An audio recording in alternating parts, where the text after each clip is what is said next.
প্রতিবাদ সভার সম্মানিত সভাপতি, উপস্থিতি, অন্যান্য আগত সহযোদ্ধারা, সবাইকে জানাই আমার সংগ্রামী ভাই ও বন্ধুরা। ব্যক্তির চেয়ে দল বড়, দলের চেয়ে দেশ বড়। শহীদ প্রেসিডেন্ট জিয়াউর রহমান। অর্থাৎ কোনো ব্যক্তির চেয়ে দল অবশ্যই বড়। আর এটা সারমর্ম বলেছেন আমাদের জনাব তারেক রহমান। তিনি বলেছেন সবার আগে বাংলাদেশ। অর্থাৎ আমি বিএনপির কর্মী হই, সমর্থক হই, নেতা হই, যেই হই, আমার জন্য যদি দেশ, সমাজ, রাষ্ট্র ক্ষতিগ্রস্ত হয় তাহলে তাকে ছেটে ফেলে দেবেন। অলরেডি এই অবস্থার কারণে রিয়াদ মোহাম্মদ চৌধুরীকে বহিষ্কার করেছেন। সবার আগে বাংলাদেশ, দেশকে রক্ষা করার জন্য, সমাজকে রক্ষা করার জন্য তাকে ইতিমধ্যে বহিষ্কার করেছে। আমরা তাকে সাধুবাদ জানাই, সমাজের মানুষও তাকে সাধুবাদ জানিয়েছে।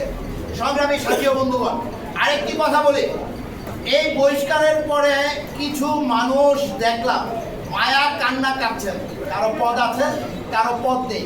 তাদেরকে বলতে চাই, আপনারা যে মায়া কান্না কাটছেন, আপনারা দলের সিদ্ধান্তের বিরুদ্ধে অবস্থান নিচ্ছেন, সুতরাং দলীয় শৃঙ্খলা ভঙ্গ করছেন। আপনারা বহিষ্কার হওয়ার জায়গায় চলে যাচ্ছেন। আপনাদেরকে সতর্ক করে বলতে চাই, নীরব থাকুন, সুষ্ঠু ধারার রাজনীতিতে ফিরে আসুন। যারা ভালো রাজনীতি করে তাদের পিছনে আসুন।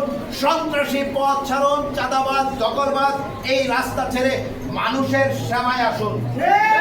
সংগ্রামী সাথী ও বন্ধুগণ, পিঁপড়া খুব দুর্বল প্রাণী, দলবদ্ধ হয়ে চলে। তাই গিয়াসউদ্দিন অনুসারী লোকজন দুর্বল নয়, তাদের একটা জায়গা আছে, শক্তির জায়গা, সেইটা হলো সততা, সৎসাহস।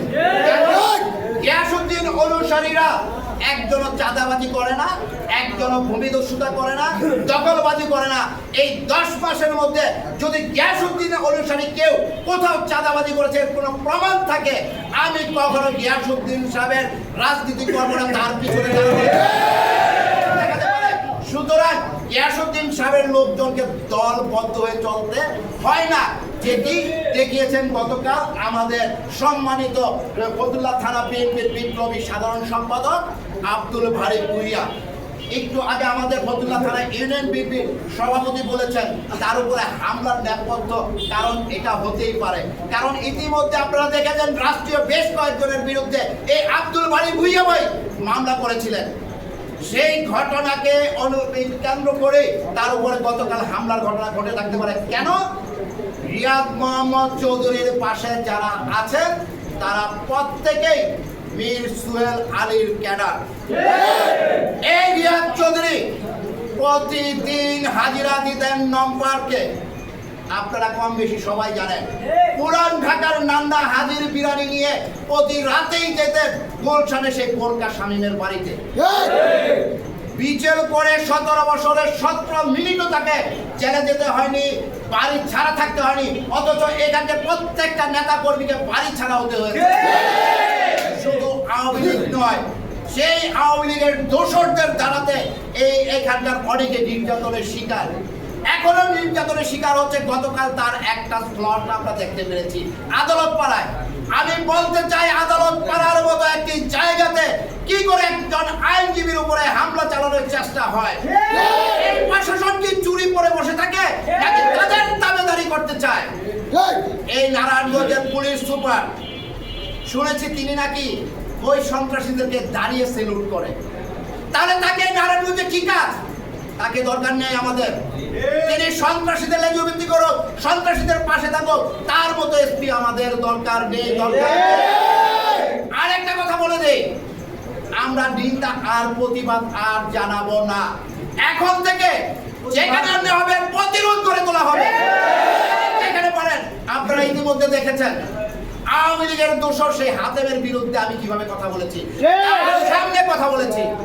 এইভাবে প্রতিবাদ করতে হবে। প্রত্যেককে প্রতিবাদ করতে হবে, সৎ সাহসকে প্রতিবাদ করতে হবে। আপনি যদি প্রতিবাদ করতে না পারেন, ধরে নেব আপনার ভিতরে সততা নেই, আপনার ভিতরে সৎ সাহস নেই, আপনি দুর্নীতি পরায়ণ। যদি তা না হয়ে থাকেন, যেইখানে অন্যায় সেইখানে প্রতিবাদ করুন, যদি সে আমিও হই আমার বিরুদ্ধে প্রতিবাদ করুন। ধন্যবাদ সবাইকে, সবাইকে সংগ্রামী সালাম। বাংলাদেশ জিন্দাবাদ, বাংলাদেশ জাতীয়তাবাদী দল জিন্দাবাদ, বেগম খালেদা জিয়া জিন্দাবাদ, তারেক রহমান জিন্দাবাদ, শহীদ প্রেসিডেন্ট রাষ্ট্রপতি জিয়াউর রহমান অমর হোক।